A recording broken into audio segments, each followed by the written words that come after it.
I can't believe it's only Tuesday. Mm-hmm. We were up early. Yeah, that's the problem. You woke up at freaking like 5 o'clock or some shit. I woke up at 3:30ish. And then I was up because I can't sleep. I could fall back asleep. It was like at 4:30, almost 5, when I was like, shit, I wonder if you finished descaling. Because I tried to fall asleep, but I didn't. I like then got on Wait, so Pinterest. you woke up because you were wondering if No. I woke up and then I couldn't fall back asleep. And so I was like, I'm up early. Let me go knock out a workout. I know I wasn't in that kind of mood. Instead, I was like, shit, I know I have a shit ton of work to do. Maybe I should just get up, have a big ass cup of coffee, crank out some work. Maybe I go back to bed before the workday begins. But I was thinking about how you were descaling the coffee maker and I was like, shoot, I wonder if he did it. Yeah. I couldn't remember. You're lucky I did, because that shit would have probably killed you. What? What is in it? Those are just harsh chemicals, man. Well, I was like looking up when did the Dunkin' Donuts open, and I was like, crap, I gotta wait. No, the Dunkin' Donuts was open. The Starbucks was not. But I was like, let me just go into the kitchen first and see if it's there, if he descaled it. And he did. So I made coffee. And I was like, fuck it, I'm up. So once you're up that early, it's like no point. I mean, like, I tried. It was like from 4 to 5. I really tried to go back to bed, and I was like, I'm up, and now I'm thinking about all the things like I could accomplish. I mean, what I'm trying to say is like once I'm up that early, I mean, I might as well stay up. I might as well get some stuff done, because trying to go back to sleep is the worst. It never works for me. Sometimes I do, and I'll fall asleep until 7 or 8 o'clock. But yeah, it wasn't happening. Yeah. All right. So I don't know why you went ahead and started labeling titles. I'm sorry. I thought that's what we were doing. Are we not? All right. Oh my God. I really hope this doesn't happen for a third time with this one episode. I've been so excited about the bog bodies. This is the third one in a row. Everyone's super excited about it. It's going to be fun. All right. Tonight we're going here. Tell us about this bog. That doesn't look like a bog. Can you describe this bog for us? Is it dried up? Yeah. It's hard to see. I'm in a weird angle, so I kind of need to watch it on the video now on my computer. Oh, yeah, just watch on the video. So here's where we're going. White Sands National Park. Where is that? Do you know where White Sands is? White Sands. This sounds very familiar. Is it in the U.S.? It is in the U.S. Okay. White Sands is where we tested all the nukes. Okay. Yeah, That's why it sounds familiar. Yeah, maybe you should retitle that episode. All right, check it out. This is weird. Wait, are we not doing the bog bodies? Do you see a damn bog around here? This is a fucking desert, I was dude. wondering. I was like, is this a dried up bog? All right. God damn it. Check it out. God damn. I will edit the name of this episode. What are we talking about? This is just put, oh my God. You're killing me, Smalls. Just put episode. We talked about it literally again yesterday. You're like, yes, I'm doing the bog bodies. We just label it episode 477 or 470. Hold on, 477. 470 something. 77. All right, check this out. This is crazy. All right, this is the White Sands missile testing site where we tested all the nukes. Okay. And there's an Air Force base called Holloman Air Force Base. So we're going here to White Sands, but look at the Google Earth. It's not blurred out, but it is obvious that someone tried to hide this fucking thing. It looks like they just took an eraser and tried to erase it. Do you see that shit? Those are not natural striations. And if this is in the middle of the white desert, and there's no way, and it's all blocked off by military fencing. The closest you can get is up here. And I found one guy, the one that we started with, you can see, this is the closest we can get is to this dude's location right here. And so all of this is blocked off. It's like 68 miles of desert blocked off by military bases, which, okay, yes, a military base.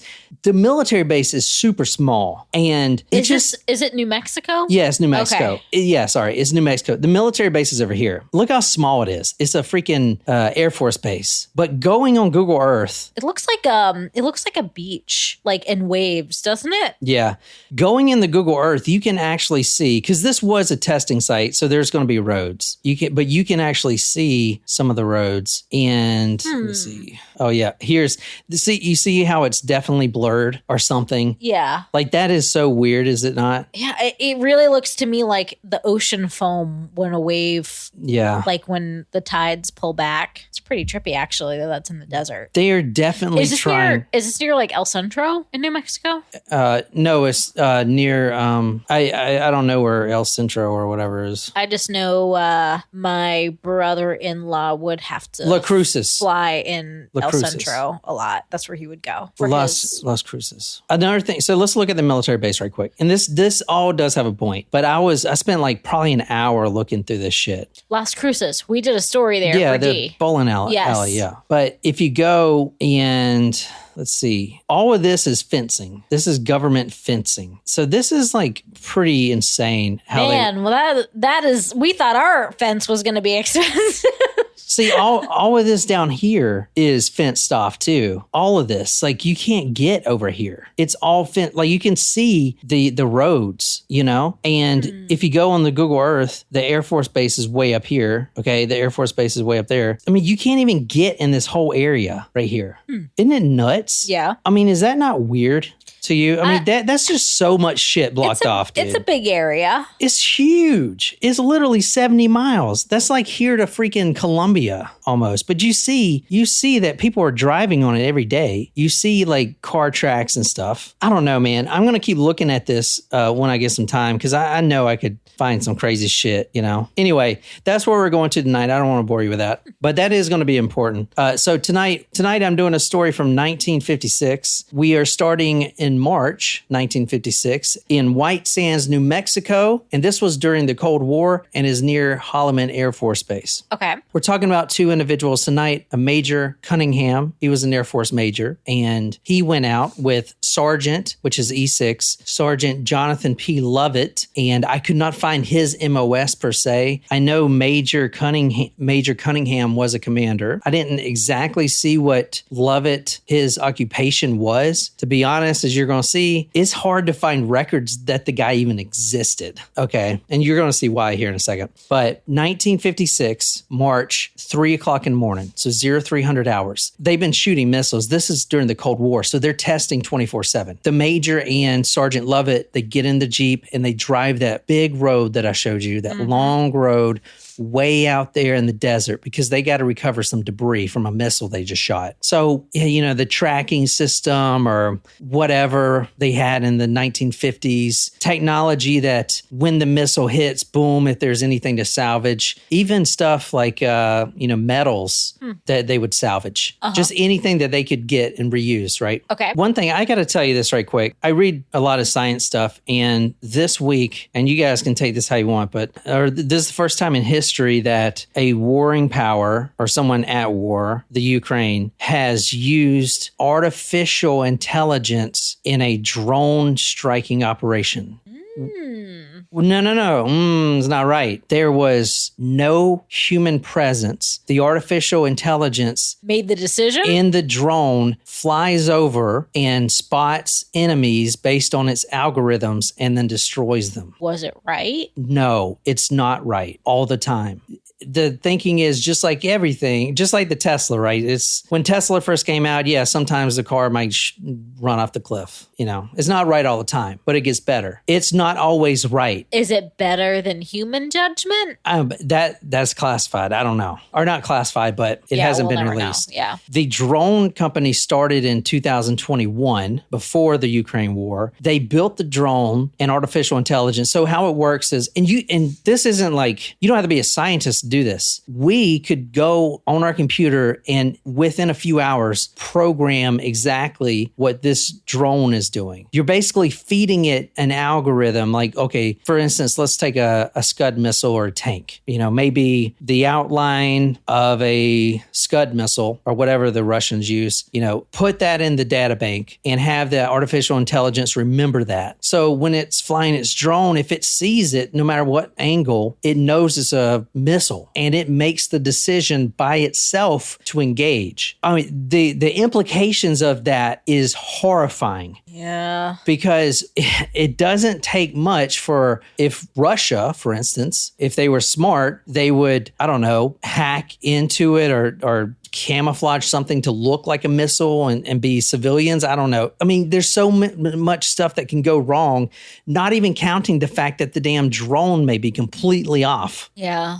But it is a first time in history that it's ever been used. That's scary, man. Yeah. Like no human, no commander is saying, engage. It's literally a robot making the decision to engage. Wow. That is so effing scary, man. Wow. It's going to be very soon, probably in the next 10 years, where a school shooter would be able to program a drone with a rifle and send a drone into a school and shoot up everyone and possibly get away with it because, you know, I mean, he's not even there. Anyway, the company started this is depressing. The company started in good intentions. The company started. That's how it all starts. I know. In 2021, before the war, they were trying to help farmers with their crops. It was artificial intelligence to improve crop production. And then all of a sudden, now the entire company is just for freaking killing people with artificial intelligence. It went that quick within a year. Nuts, right? Or whatever. 2 years. I don't know. Anyway, sorry. That's crazy. Yeah. Anyway, we're going to the White Sands Missile Testing Site, March 1956, 0300 hours. Major Cunningham, Sergeant Jonathan Lovett. They were looking for debris from a missile test. It is pitch black. I mean, you saw the desert out there. We're talking about 70 miles area. Nothing. No lights, no nothing. Nothing. Now, if you look into Google Earth, you can see little houses that they use. You saw videos before the nuclear testing where there's like a mannequin family. Right. And they're like the dad's like, hey, kids. And they're watching TV. Yeah. And then there's like a house that it's built just to be blown up. And it's like obliterated. Totally. Yes. Fucking terrible. I mean, even that, they're starting. Oh my God. I don't even want. All right. Anyway. Jonathan Lovett, the sergeant. Now, these two men are walking towards the impact zone of this missile. Pitch black, both have flashlights, but back then flashlights weren't as good as today. So they can still see each other, and they're probably 10 meters apart. Okay. And they are both kind of spreading out, looking. So Sergeant Lovett walks over a little dune, and at that moment, Major Cunningham loses sight of him. He can see his flashlight, but he can't see the sergeant's profile at all. It was only less than a minute since the sergeant was out of view. Less than a minute, probably 30 seconds before this next thing happened. And this is from Major Cunningham. What's everyone saying? Let me look. He drinks every day? No, I do not. No, she's talking about the coffee. Oh. My 4-year-old stomped on my stomach the other day to wake me up. Jesus Christ. I did actually think that makes me think of that Dead Space game. Now Yeah. That's pretty intense. Oh, man. From the recently declassified Project Blue Book documents, Major Cunningham and Sergeant Lovett were out in a field downrange from the launch sites looking for debris from a missile test when Sergeant Lovett went over the ridge of a small sand dune and was out of sight for a time. Major Cunningham heard Sergeant Lovett scream in what was described as terror or agony. Now, obviously, we're not doing bog bodies. No, we are not. I told you this happens to me, but I do have a good list. So if y'all want to see it later, I can share it. But see, the list is better. I may not do them in order, but I can at least see something to choose from. Other ones that I can switch with it real quick. Yeah. All right. At this point, the Major Cunningham, he hears a scream in what Cunningham describes as terror or agony.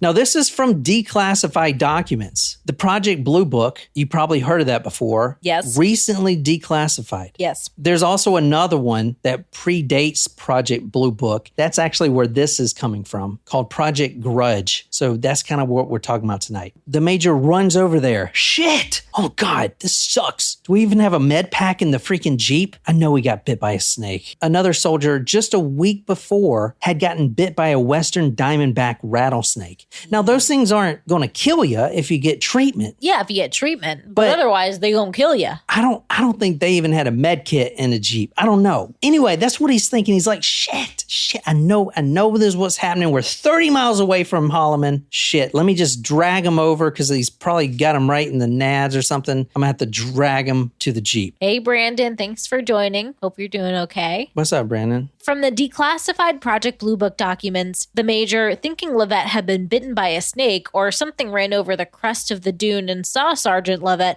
being dragged into what appeared to him was described as being a silvery disc-like object which hovered in the air approximately 15 to 20 feet. Major Cunningham described what appeared to be a long snake-like object which was wrapped around the sergeant's leg and was dragging him to the craft.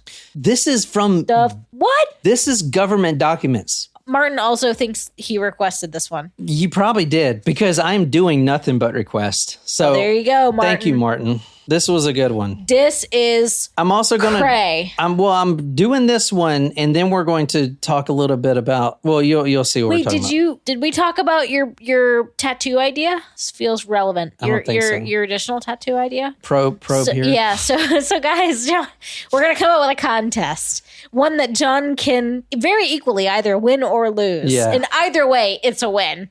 For him to get Probe here with an arrow on his butt cheek. Yeah. With obviously the arrow pointing to his butthole. I cannot wait. I mean, I don't want to get it, but I will. And I don't know, man, seeing Little Round, our tattoo guy. He would be laughing the whole effing time. He'd probably be like, I'm going to pass you off to one of these other guys. You know?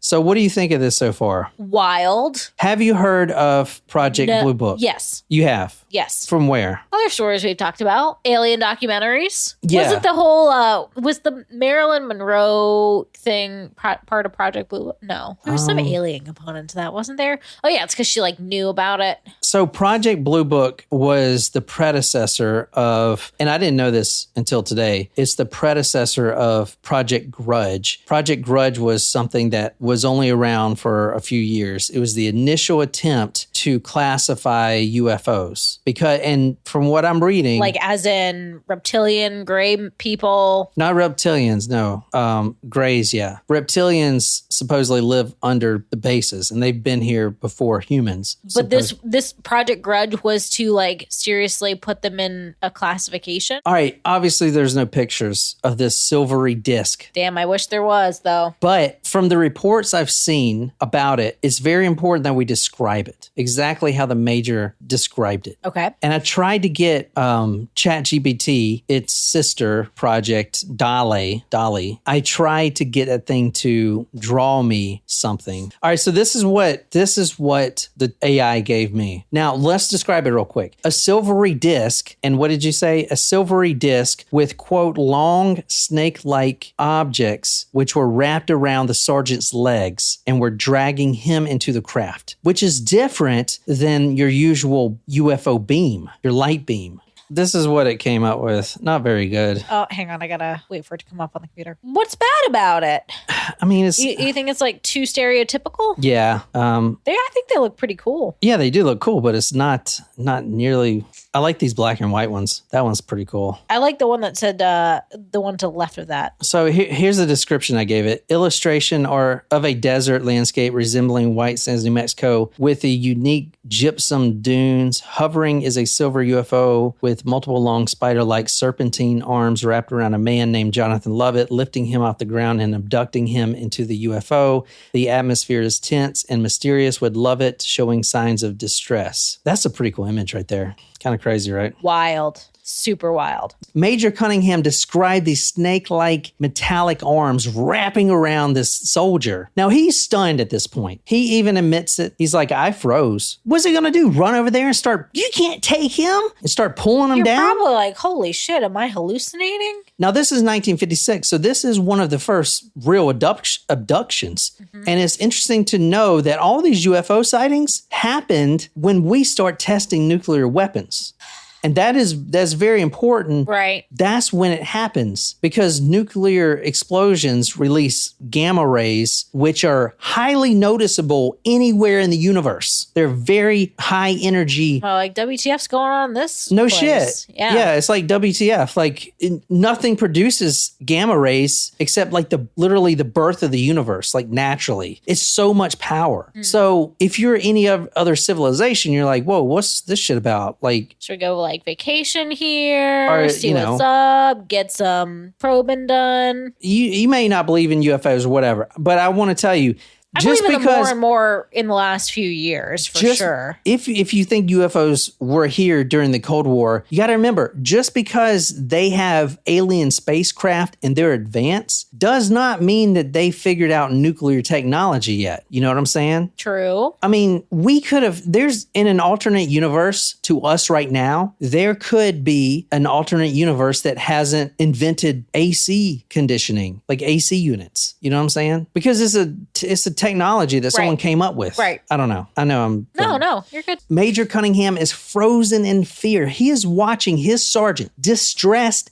trying to fight off these metallic looking arms that are snaking down. It's different because usually you see the beam, but he describes it as a metallic, some sort of spider arms. Can you read from the declassified documents? From declassified documents, Major Cunningham admittedly froze as the sergeant was dragged inside the disc and observed the disc going up into the sky very quickly. Major Cunningham got on the Jeep radio and reported the incident to Missile Control, whereupon Missile Control confirmed a radar sighting. That is in the report. They do confirm. No, they don't confirm a UFO or even an airplane. They confirmed that there was a blip on their radar, but it was moving too fast to register. Or not register, it did register, but too fast to see what it was. Like, what just happened? This guy, this sergeant, just got sucked up, just got grabbed by these spider arms. They look like the guy from Spider-Man, the octopus guy. Or like Inspector Gadget, you know? Yeah. And he got pulled up in there, kicking and screaming. And what am I going to say when I come back to the base and nobody believes me? I mean, I know I'm a major, but where is this sergeant? He disappeared? Does that not sound fanatical? I mean, it sounds wild. Yes. Even for a major Yes. to say that. Oh, are you sure you didn't just lose him somewhere, Major? I mean, it just sounds crazy. A search party goes out, and this is before Holloman was real hush-hush. You know, big fences everywhere, gates. Like if you go on the Google Earth, you'll see where the Google Earth stops. Probably like 100 feet in front is a gate, and it's like an armed gate. I mean, and this is nowhere near the base. We're talking about almost 70, 80 miles away. Wonder if there's a dumb in there. Oh, yeah, definitely. A dumb bunch of humans. Shram says she voted no, by the way. But she wants to know who wants the tattoo more, John or Nicole. My vote is whatever is in her favor. I think it'd be funny. I don't know. I'm the only one that would see it. No, I'll show your aunt. That and your OnlyFans people. I'm about at it. If we we're making pretty decent money on this. Enough for me to stay off OnlyFans. All right, let's talk about the autopsy of this guy. Wait, autopsy? What are you talking about? I thought he disappeared. He disappeared. What are we talking? Autopsy? No. A whole search party. And I'm talking about jets, B-52 bombers. All the stuff that they had was out looking for this sergeant. Everyone has to find this guy. He's in the desert, for Christ's sake. He was in the desert and they got to find him before he starves to death. Like there literally are rattlesnakes everywhere. So we got to find him. It took every personnel at the Air Force Base, plus helicopters, plus airplanes, plus whatever, blimps, weather balloons, anything they could find to search for this guy. And it took them 3 days to find his body. And his body was 10 miles away from where he was abducted. Okay, and he's in the desert. In the desert. Brandon said, so either the aliens will probe John or Nicole will. 3 days later, it took them 3 days to find the body. It was 10 miles away from where the aircraft, the unidentified flying object, picked him up, sucked him up in there. His body was terribly mutilated. What kind of animals would be out in this desert? You know, just to play devil's advocate here. Well, there are predatory animals around there. Like coyotes and buzzards. In fact, there were several flocks of buzzards around his body, but they were all dead. Now, this is from the report. All the birds around his body were dead. The body has been there for about 3 days now, and it is terribly mutilated. Now, so all of this stuff is in the documents. Like, you know, found around the body was an entire pack of predatory birds, all dead. It seems like apparently they tasted some of the meat, and maybe the radiation, if you believe in UFOs or whatever, killed them. Lovett's tongue was, quote, surgically cut and removed. From declassified documents, his anus had been removed with apparent surgical skill of the removal of these items, including the genitalia. The anus and the genitalia had been removed as though a plug, in which case the anus extended all the way to the colon. Pretty good, isn't it? Maybe I shouldn't point them in the direction of your butthole. An incision had been made under the tip of his chin that extended all the way back to the esophagus and the larynx. Now, this case is going to sound eerily familiar to another case we've done. I called it the human cookie cutter case. Oh. And that was in 1988.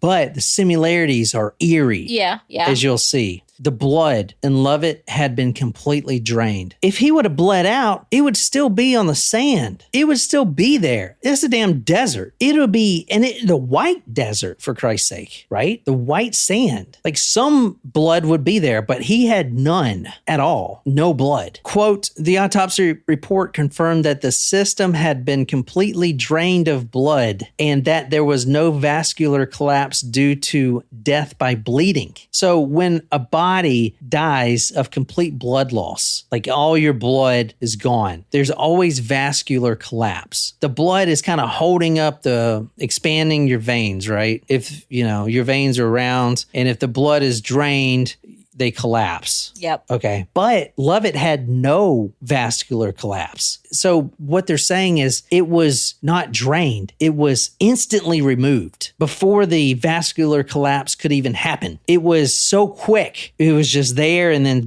gone. All right. So what do you think so far? Kind of crazy, right? Yeah.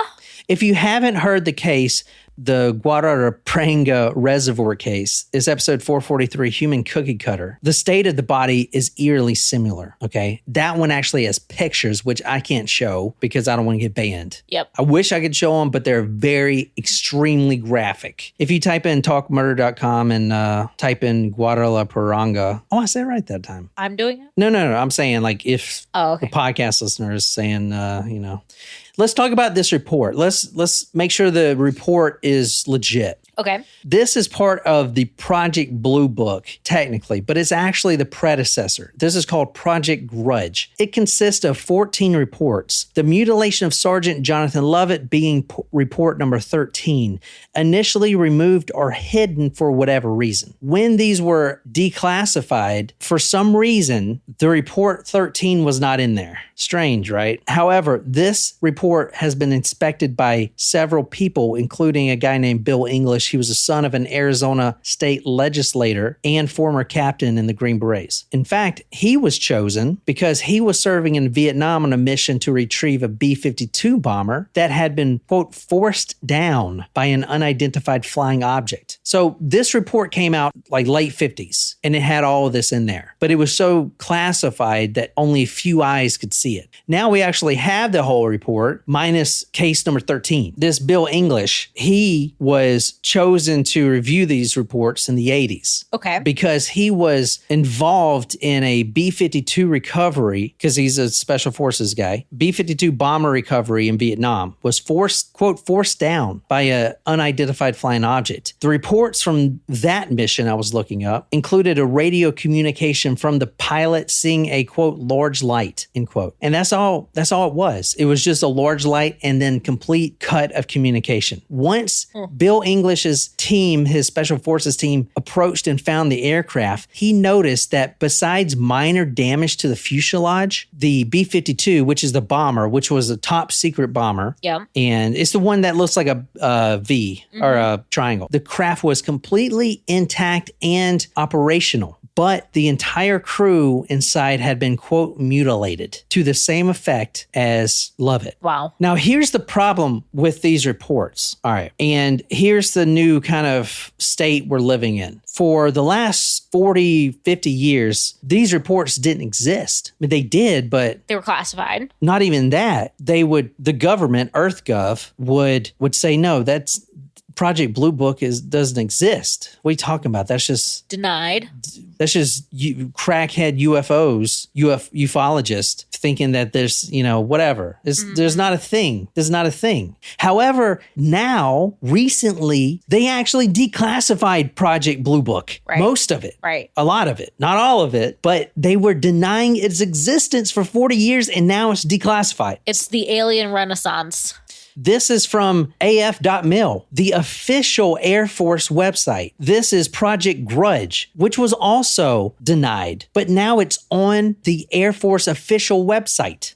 Project Grudge included Jonathan Lovett's story we're talking about tonight. This is a crazy document. I kind of want to go through one thing I found just reading through this. It is all about UFOs, yes, but and different reports and different sightings, but this is kind of crazy. I want to just do this, and this is a different report. So there's 14 reports here. I mean, this is one of the, I think, crazier cases. Maybe one of the only abduction cases that I buy, like true straight up abduction. Yeah. And well, that missing 411. Yeah. They do a lot of this stuff. Yeah. Mm-hmm.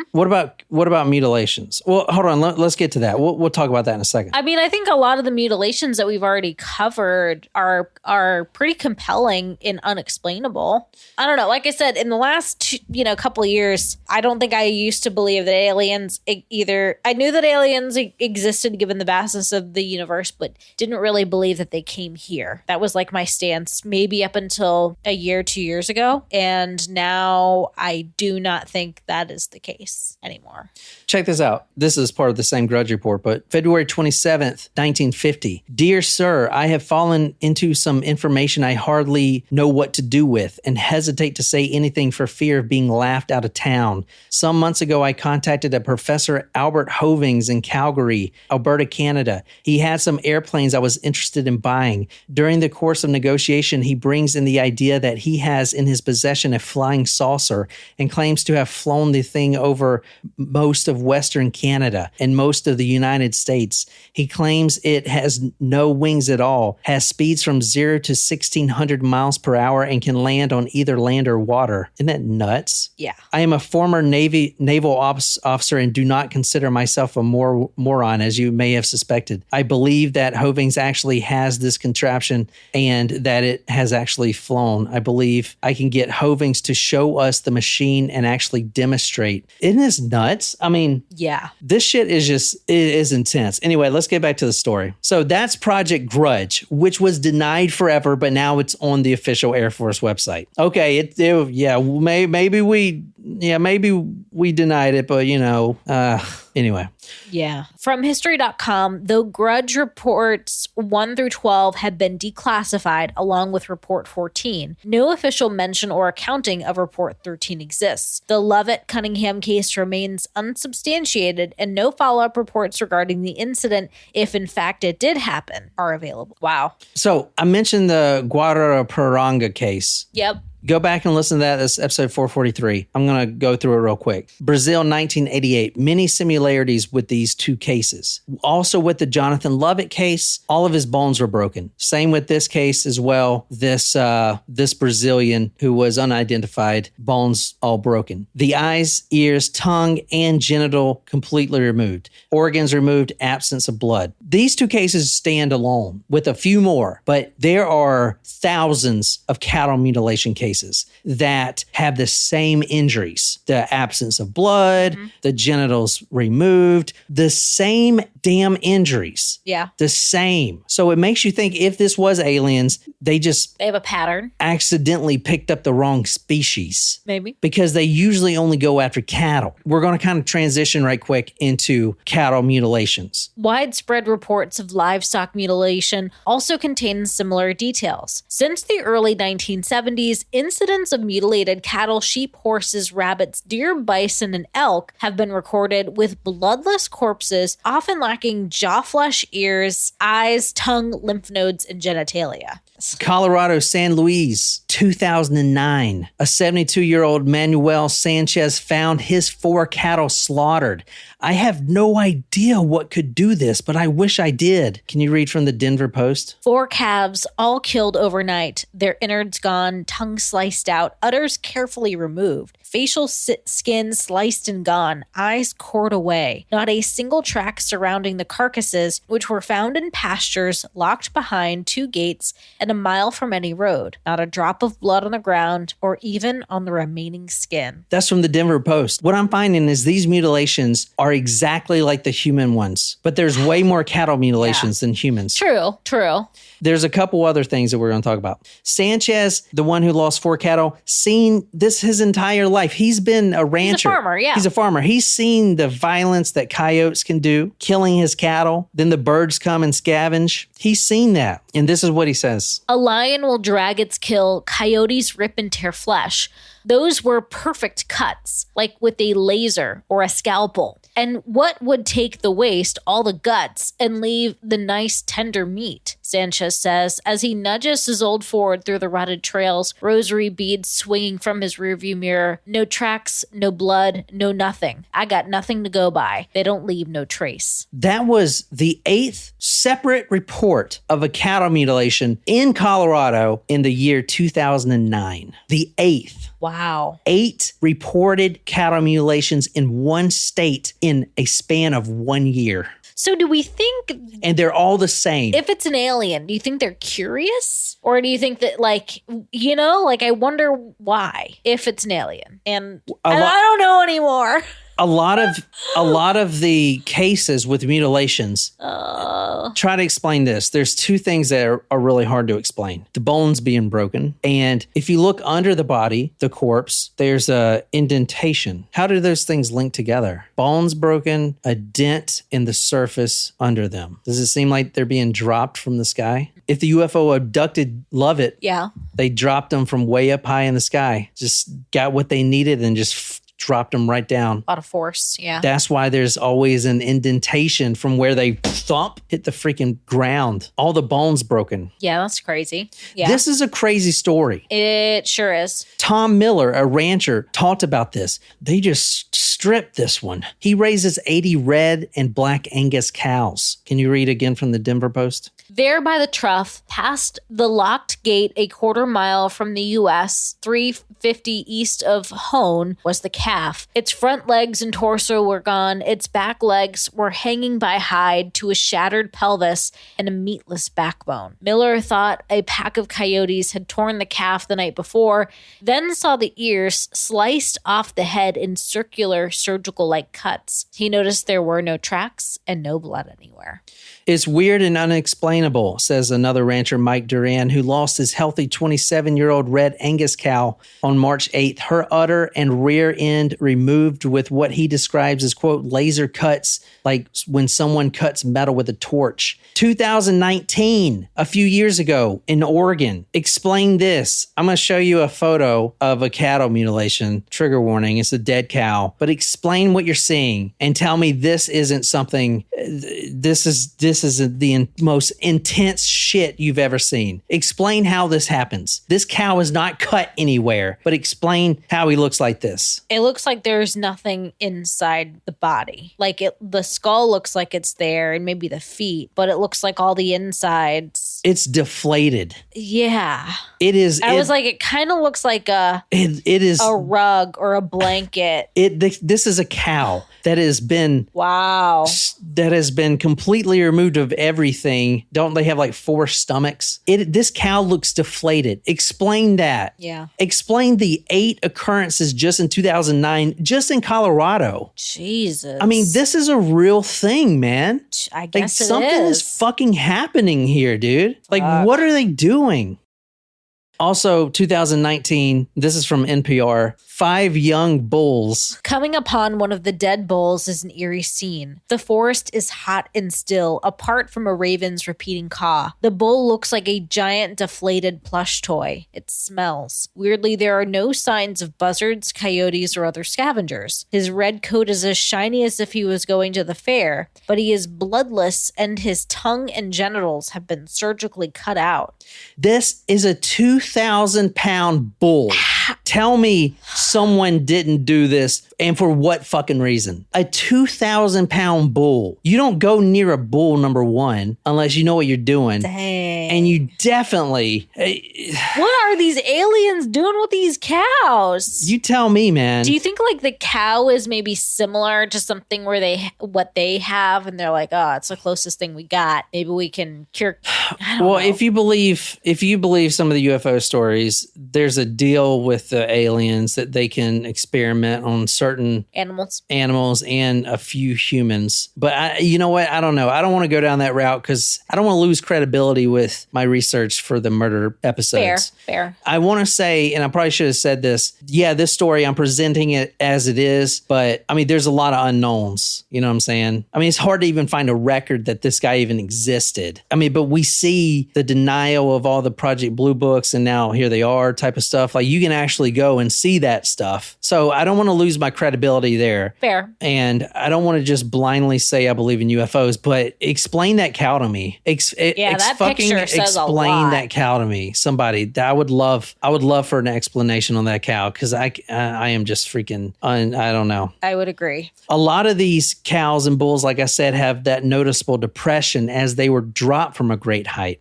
The Sylvies Valley Ranch, who's also had cattle mutilations, has recently put up a $25,000 reward just for information on who's doing this, which they, it's aliens. Just remember in the Project Grudge, the documentation we just read from the Air Force site. Dang. You remember he said, I'm not a moron. I'm a highly certified Navy, whatever, scientist, whatever. But I don't want to sound like I don't want to be, quote, laughed out of town. $25,000 reward because that's no small thing. Because their top breeding bulls are $6,000 each. And those are breeding bulls. So you're losing hundreds of thousands of dollars per bull because of all the offspring. Right. The future calves, the opportunity cost. Right. All right. Wow. So that is that story. My thoughts exactly, Natasha. That is insane. I gave you as much information as there was on the Jonathan Lovett case. So I did put some cattle mutilations in there as well. And we're going to do plenty of other ones. On the FBI site, FBI.gov, they actually also recently declassified their involvement, FBI.gov, in animal mutilation cases. So you can find all their documentation here. Have you gone through this yet? Not really, because a lot of it is kind of like hard to read, because it's so old. Yeah, they don't make like it the easy. Text. Yeah. But yeah. So what do you think? That is insane. And I don't know, man. Like that makes me question. I mean, it does make it seem more and more like the truth is out there. Dude, I don't know, man. What do you think? You think it's aliens? I'm having a hard time coming up with another answer, and maybe it's just that it's just something I can't explain, and so the catch-all is alien. Like, dude, there's not a secret satanic cult going around and draining the blood. How would they do that? How would they drain the blood and not get any blood anywhere? bear, much less don't take know. down a fucking cow or a bull without tranquilizers or anything. What A do lot you of guys? questions, Martin says. Yeah, there's another case I want to do. The Malta story. This one's nuts, Malta man. story. It's the Mike Mansholt story. The reason I love doing some of these cases and researching is because I always find other cases that are similar.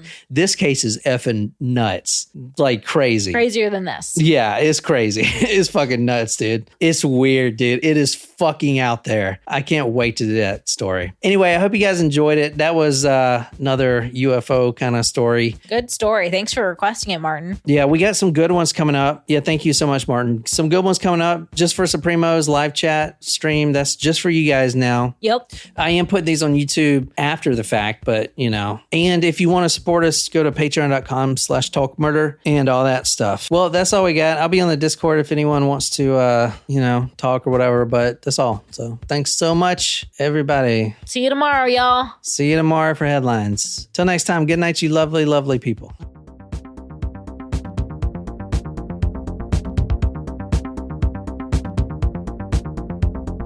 I kind of run this shit.